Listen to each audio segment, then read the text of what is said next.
मंगल मूर्ताय नमः। ज्योतिष विज्ञान में आपका स्वागत है। दर्शकों, हमारा देश भारतवर्ष धर्म प्रधान देश है, जिसमें हमारी संस्कृति के पूरे वर्ष के 12 महीने में किसी न किसी स्थान पर कोई न कोई त्योहार मनाया ही जाता है, जिसमें संपूर्ण भारतवर्ष की स्त्रियों के द्वारा मनाए जाने वाला त्योहार हरितालिका तीज या हरियाली तीज के नाम से प्रसिद्ध है। आज हम चर्चा करने वाले हैं भाद्रपद मास के शुक्ल पक्ष की तृतीया तिथि को मनाए जाने वाला हरितालिका तीज के बारे में। दर्शकों, जो लोग व्यक्तिगत रूप से अपनी कुंडली का भविष्यफल जानना चाहते हैं, वे लोग दिए गए व्हाट्सएप नंबर पर समय बुक कराकर अपने भविष्यफल पर बात कर सकते हैं। अब आइए हरितालिका तीज के बारे में, उसके महत्व और पूजन विधि के बारे में चर्चा करते हैं। हरितालिका तीज का त्योहार, यह पर्व प्रत्येक वर्ष भाद्रपद शुक्ल पक्ष की तृतीया तिथि को मनाया जाता है। भाद्रपद शुक्ल पक्ष के समय धरती पर हरियाली का सर्वाधिक विस्तार होता है। बरसात के मौसम में चारों तरफ हरियाली ही हरियाली होती है। तो हरियाली के मौसम में तीज के दिन यह पर्व मनाए जाने के कारण यह हरियाली तीज के नाम से प्रसिद्ध हुआ। हरतालिका नाम इसके पढ़ने में भगवान शंकर और पार्वती का एक पौराणिक आख्यान है, जिसमें भगवती पार्वती भगवान शंकर को पति रूप से पाने के लिए स्वयं विशेष रूप से प्रत्येक शुक्ल पक्ष की तृतीया को व्रत पूर्वक, उपवास पूर्वक तपस्या की थी, जिसमें विशेष रूप से भाद्रपद शुक्ल पक्ष की तृतीया के दिन विशेष तपस्या, विशेष पूजन करने के कारण भगवान शंकर को पति रूप से प्राप्त की थी। इस त्योहार को भारतवर्ष की स्त्रियां अपने पति के सौभाग्य, लंबी आयु के लिए रखती हैं। इस दिन भारतवर्ष की विवाहित स्त्रियां, सौभाग्यवती, सुभासिनी और साथ ही कुमारी लड़कियां भी इस व्रत को रखती हैं अपने अखंड और सुंदर भाग्य की प्राप्ति के लिए। इस व्रत और तपस्या, इस दिन तपस्या के प्रभाव से लड़कियों को मनचाहा सुंदर वर प्राप्त होता है। साथ ही उनका सौभाग्य भी अचल होता है, दृढ़ होता है।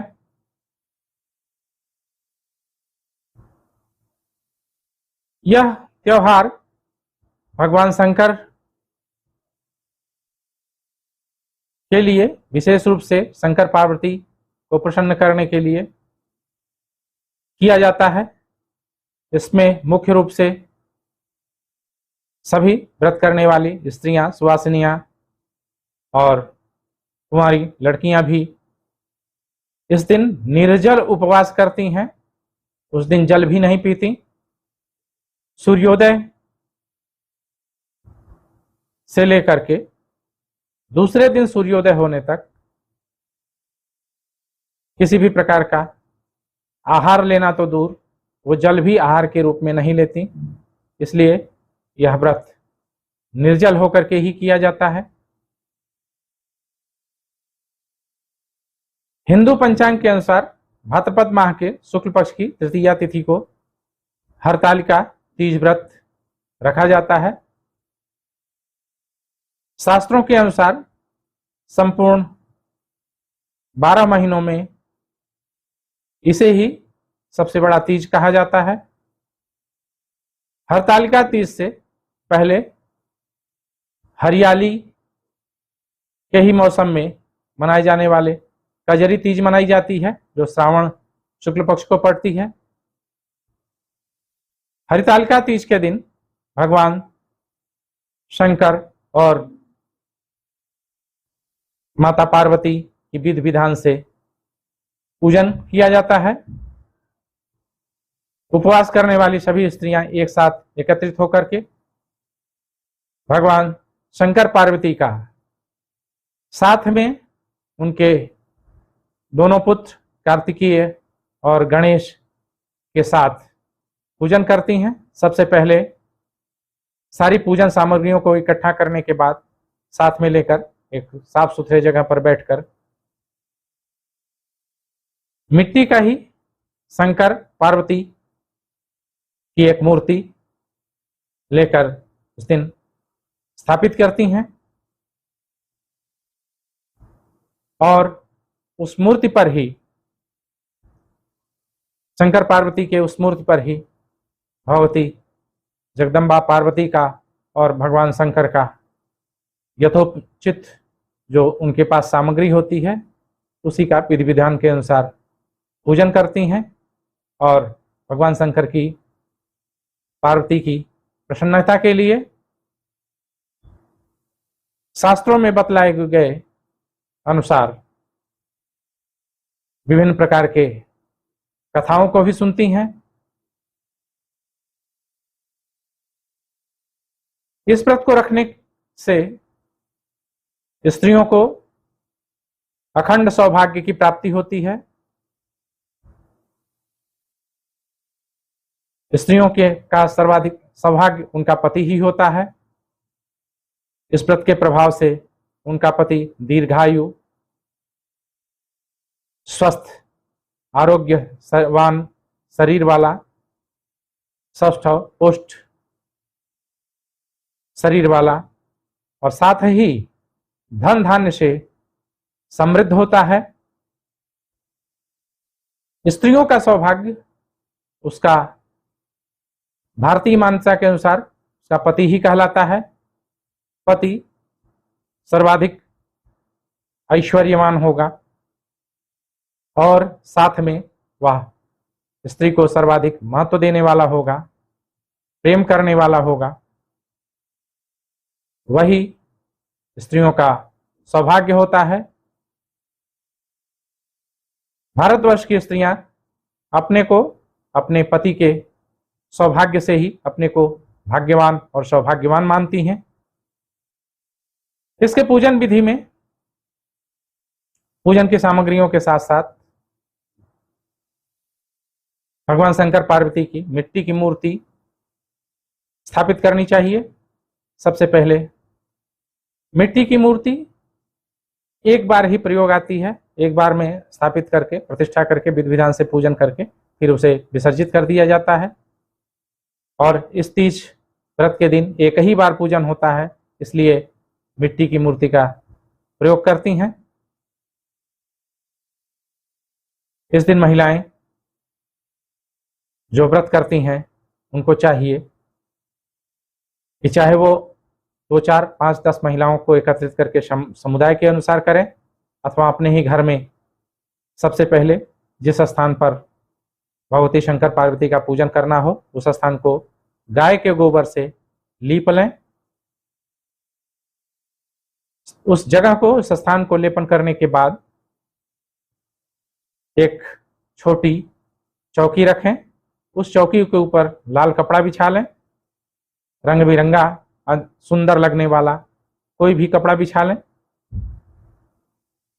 उसके ऊपर बीच में एक अष्टदल कमल की आकृति बनाएं।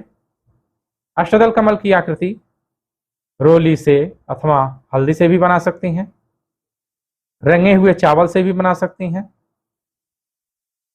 इसमें विशेष रूप से सफेद चावल का प्रयोग नहीं किया जाता। सफेद रंग इसमें वर्जित है। सफेद रंग का प्रयोग महिलाएं अपने सौभाग्य के लिए नहीं करती। पीले अथवा लाल रंगों का ही सर्वाधिक प्रयोग किया जाता है।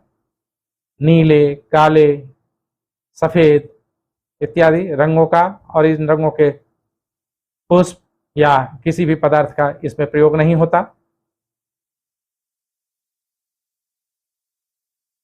इस दिन